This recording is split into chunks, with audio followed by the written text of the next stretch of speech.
Hello and good evening. I'm Melissa Idris. Welcome to Consider This. This is the show where we want you to consider and then reconsider what you know of the news of the day. The plight of the urban poor is often overlooked. But when it's time for elections and campaigning heats up, we often see posed photos of cash handouts and food baskets and aid being given out, distributed to low-cost flats around the country. But will political parties include the fight against urban poverty in their manifestos, identifying the best approaches to target vulnerable communities who often fall through the cracks? My guest today is Dr. Carmelo Filito. He's the CEO of the Center for Market Education, and he recently co-authored a book titled Assessing and Addressing Urban Poverty in Malaysia. Carmelo, thank you so much for joining me on the show. Now, the crux of your book argues that instead of approaching poverty from the objective of quote-unquote eradication, policymakers should instead shift their approach to one of social mobility promotion. And I want to talk a little bit about that, because this current approach to address poverty often focuses on aid and subsidy programs. How then, Carmelo, do you propose this policy approach be improved? First of all, good evening, and thanks for having me and for having the chance to discuss the contents of the book. It's a pleasure.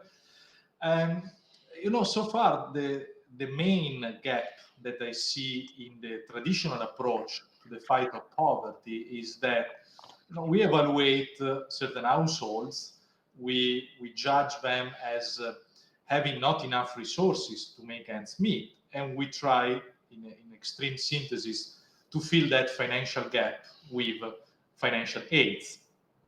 But this, while it could be a temporary short-term strategy, doesn't really eradicate poverty, because maintains the people in the position of being unable to earn what they need and to remain dependent from governments for getting what they need. So this is a strategy also for long-term dependence mentality, which eventually can create, in the long term, the idea that we don't really need to improve our situation or to find the possibility to improve our situations because someone else is going to provide for it. So in the book, we say that the right approach should be, rather than giving the poor the resources to earn what they need, to put the poor in the position to earn that resources. So rather than giving the poor the resources, putting the poor in the condition to earn that resources. So, and this is the key concept of social mobility. So moving away the people out of poverty, not because they get cash handouts, but because they start doing something that make them in the position to go out of poverty. And then we have suggested several strategies, both institutional reforms or long-term reforms, and more practical and short-term measures, let's say, to tackle this issue. Okay, so when you say put them in a position to earn the resources for to promote social mobility, you're talking about entrepreneurship. And I do want to ask you about ensuring the efforts to promote entrepreneurship are worthwhile, because sometimes promoting entrepreneurship efforts it's not really just about increasing startup activity, having lots of micro SMEs. That doesn't guarantee social mobility. Carmelo, how do policy makers ensure that promoting entrepreneurship for social mobility, those efforts are sustainable? Yeah, in fact, I believe that my idea also of promoting entrepreneurship is a bit different from what we usually listen in the normal conversation. So I'm not quite a big fan of supporting micro enterprises in the effort to support entrepreneurship. I have in mind something more radical than that, because a micro enterprise is often very, very fragile also. So, and I think that the basic issue doesn't really go back to capital, but back to mentality. So you can have all the capital you want, but if you don't have the mentality to exploit that capital for entrepreneurial purposes, then that capital remains simply idle, doesn't generate fruit. Okay, so and I think this is the big challenge is not really to promote the mushrooming of little enterprises, but to nurture culturally an idea that we provide for ourselves, that we need to fight for our own growth, and we need to find opportunities. And so entrepreneurship doesn't mean necessarily to become entrepreneur in the sense of having your own enterprise. It means more, in my idea, being entrepreneur of your own life. That means eventually also trying to look for good job opportunities in better companies or moving in a different country. So entrepreneur of your life rather than of a micro business. And I think Okay. here the biggest challenge is really on at educational level. Could you elaborate? Because again, I'm fascinated by the idea that it's not really about capital, because we do have a lot of capital. There are multiple agencies looking at multiple initiatives and grant giving. And you're arguing that actually it's not really about giving grants or providing, microloans or providing capital to promote entrepreneurship. It's about creating that mindset. And that goes back to kind of institutional changes, structural changes within the education system. Could you elaborate a little bit, Carmelo? Yes, I think that at this regard, we should focus mainly on two aspects. One, institutionally, and I think the aspect that bestly promote entrepreneurship is nurturing individual liberties. So getting the people understand that they are in power of their own life, first and foremost. And second is education. And I think that in education, the biggest block that we have now is an education system that is too much unbalanced toward scientific disciplines. I know that what I say is very much unpopular, and everybody thinks that in order to make money and grow in your career, you should be an engineer. But I want to challenge that. And I think that an engineer is someone that applies given knowledge to a problem. An entrepreneur is the person that finds new problems and new solutions to existing problems eventually. And in order to nurture this critical spirit, this critical mind, we need not more mathematics, but we need more humanities. We need more philosophy, more literature, more history. We need to be acquainted with the greatest changes and the greatest minds of the history of mankind. So philosophy, I think, can nurture entrepreneurs more than mathematics. That's quite amazing. Okay, so if I understand this correctly, you're saying that individual liberty promotes creativity. So creativity cannot flourish, innovation cannot flourish under oppressed circumstances, and critical thinking are vital for entrepreneurship. All of that boiling down to the education system to promote entrepreneurship, to promote social mobility, to end or to fight urban poverty. I can see the links there, Carmelo. I do want to ask you whether this is reflected in government thinking, in current policy thinking. Was there anything in Budget 2023 that was tabled but never debated? Do you think that there was anything there that reflected the way government is thinking about entrepreneurship in a way that might promote social mobility? I didn't see this much in the budget, but to be fair, I think that probably the budget is also not the tool or the place where you want to see this. Is a more of a structural reform that needs an accurate debate in the parliament and in all the relevant places. So I hope that these conversations that we are having and our book can create also a space for this conversation. I know that there are some policymakers that are attentive to this kind of reflection. And I hope to see some of these proposals and some of these approaches reflected maybe in some points in some of the manifestos that are going to be revealed pretty soon.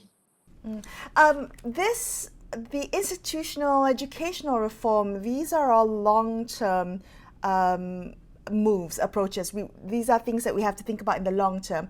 But currently there are so many households undercounted even within urban areas that are struggling with urban poverty.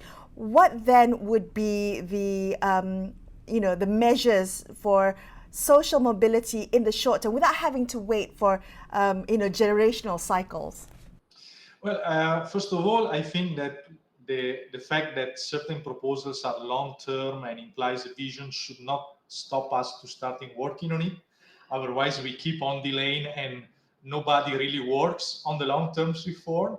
And I agree with you that eventually this long-term reform should temporarily be accompanied by more short-term measures. And in this regard, I think that a lot can be done with tax facilitations, first of all, and this is something that actually we have seen in the budget. I was very positive in seeing a reduction of income tax for certain income brackets. I think this is a good starting point, if it is compensated also with a cut in spending, obviously, otherwise we are going to enlarge the hole there, and this is not positive. But so to remain on that, I think we can also look at a more general fiscal reform where, in example, I have in mind certain instruments that have been developed in Italy, the so-called tax percentage designation institution, whereby individuals at the moment of the tax return can decide to allocate some of their taxes not to the government but to a certain charity organization or NGO or third sector enterprise, so that people are empowered in the choice of how some of their money are spent.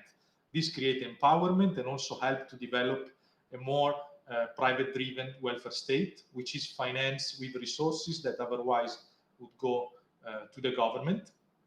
This is one of the tools that I advocate. Another tool could be the idea of helping micro enterprises to emerge from the shadow economy in which they are now. So we can't help a lot of businesses or individuals because we don't know they exist. Okay, so they are outside of our watch. And Indonesia, in example, has developed a tax reform that is based on self-income declaration for micro enterprises. So they declare a certain amount of turnover, and they pay a fixed percentage, a very small percentage on the turnover. But on the other side, they don't have all other compliances. So it's a sort of agreement. It's already a step forward because these businesses, anyhow, they enter into the watch of the government and can eventually enter also in the possibility of receiving support.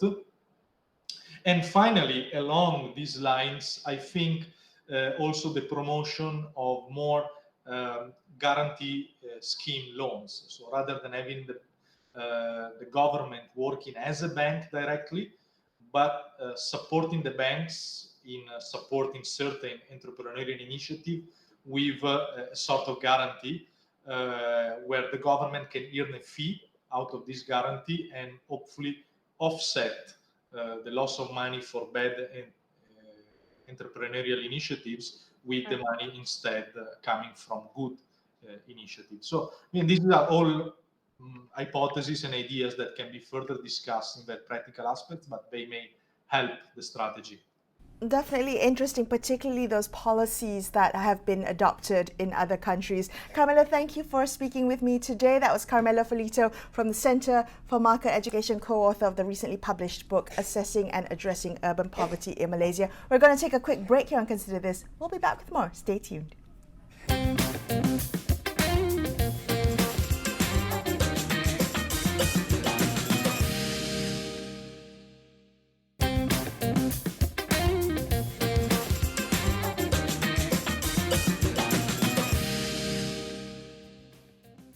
Hi, welcome back to Consider This. I'm Melissa Idris. Let's continue our discussion on urban poverty. My next guest is Benedict Wirasena. He's the Research Director at the Research Institute Bait Al-Amanah. He co-authored the book Assessing and Addressing Urban Poverty in Malaysia with Carmelo Felito from the Centre of Market Education. I just spoke to him a little bit earlier.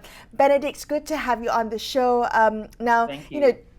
On Consider This, I've tried to have an ongoing conversation about multidimensional poverty and the ways we need to look at poverty, the different dimensions of deprivation that will help us give us a more comprehensive picture of poverty in the country. But multidimensional poverty, that approach remains a challenge for policymakers to adopt. And so the default is an income-based benchmark to poverty measurement. I'm hoping, Benedict, you could start our conversation today by sharing a little bit about what you consider to be some of the issues that arise when we use an income-based poverty line. Thank you, Melissa, for having me. So, as an overview, I think the issue with how we measure urban poverty really implies the policies that we take to address urban poverty.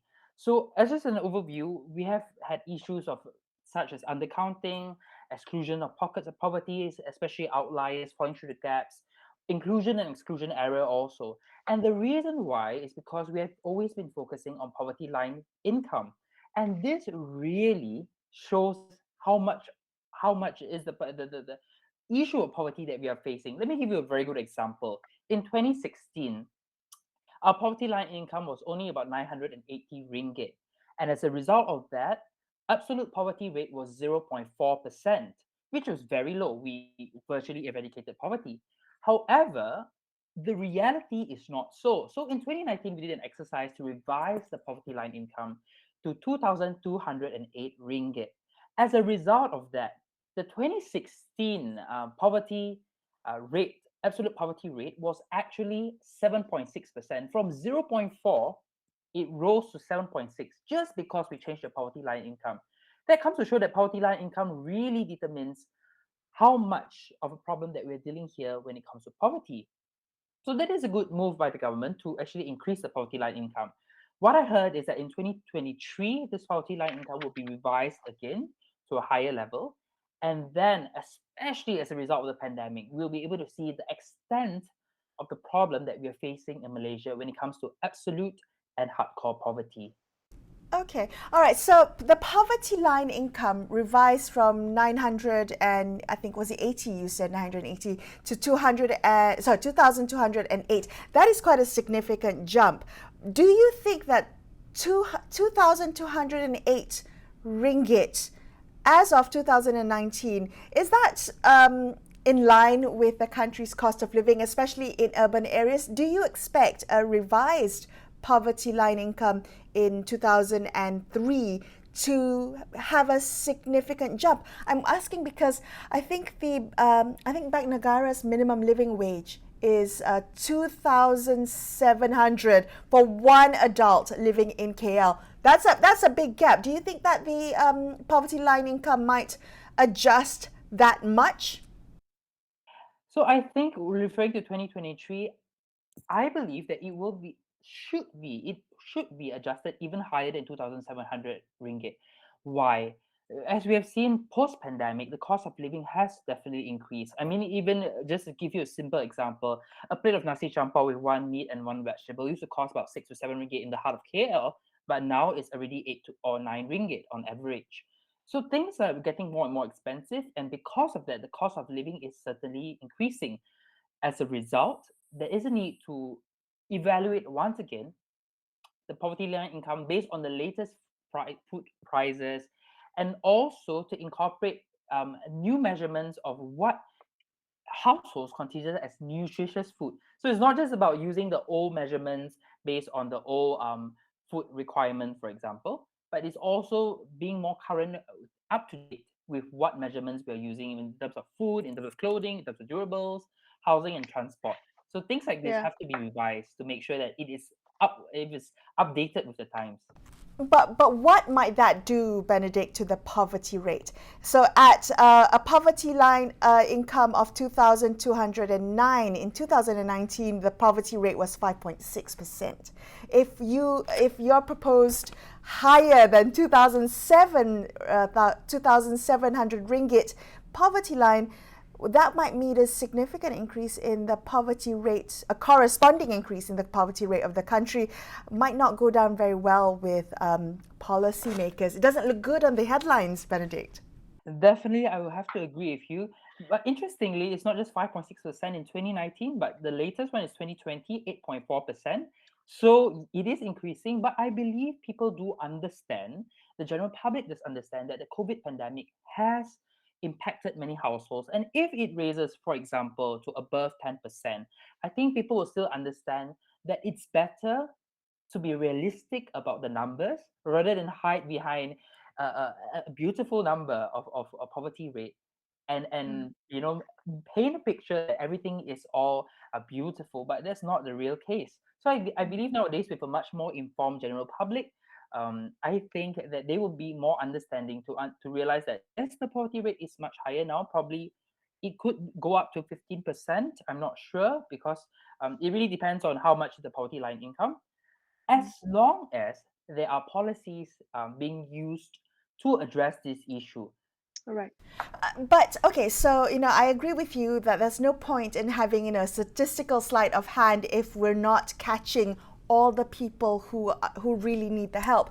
With a poverty, even if there was a revised poverty line income, are there still populations who might be excluded from being caught by the poverty rate, particularly in the urban poor? Are there populations of concern among the urban poor? Yes, I would like to say that one group of people that always fall through the cracks when it comes to the measurement of poverty is really the non-Malaysians in our urban society. This includes documented and undocumented migrant workers, stateless communities, refugees, asylum seekers. Just to highlight one group, let's just focus on stateless communities for that matter. Stateless communities, a lot is a very, very sad situation because many of these families are generationally stateless. They are unable to get their documents. Some of them is just because of an error of not registering their birth certificate, for example. But many of them are born in Malaysia. Just to give you a picture of how bad the situation is, in West Malaysia, the latest statistics we have is about 12,400 stateless people in West Malaysia, but in Sabah and Sarawak, especially in Sabah, 800,000 stateless people. And all these are unaccounted for in the absolute poverty rate. Now, this is a group that we really need to focus on as a vulnerable group that needs, we can't just ignore this population. They are here to stay and they are part and parcel of Malaysian life. And I think we need to address urban poverty when it comes to stateless communities. So how would policymakers do that? If the official poverty statistics only follow, the poverty line income, how do we make sure that the millions of non-citizens, including stateless people and refugees, they who are barred from working, barred from education and public healthcare, how do we make sure they are not falling through the cracks, as you pointed out? I think for me, the most important policy that needs to be in place is educational opportunities. Something that we've pushed for in our institute as Baik Al-Mana is the Project Didik Semua Education for All project. This is aligned with SDG goal number 4, which is quality education for all. We believe that we cannot just rely on alternative learning centers for the stateless communities. I understand that it may be hard, it may take years, decades to get documents right, but that should never be a reason why a child should not be allowed to go to school or to attend formal education. Instead, there should be new measures. We shouldn't just use documentation as an excuse. There should be other ways, for example, to issue a student card, for example, for the stateless community so that they can actually join in to formal education. I think this will go a long way because we have seen how education empowers families to escape the poverty trap, especially intergenerational poverty. So we believe that education is something that is the most important. We've seen in other regional countries around our area that they promote education for stateless communities too. But unfortunately, Malaysia, we're not progressive enough to believe in this. So I'm hopeful that this changes. All right, Benedict, thank you so much for joining me on the show. Benedict Wirasena there from Bait Al-Amanah, one of the co-authors of the book Assessing and Addressing Urban Poverty in Malaysia. That wraps up this episode of Consider This. I'm Melissa Idris, signing off for the evening. Thank you so much for watching, and good night.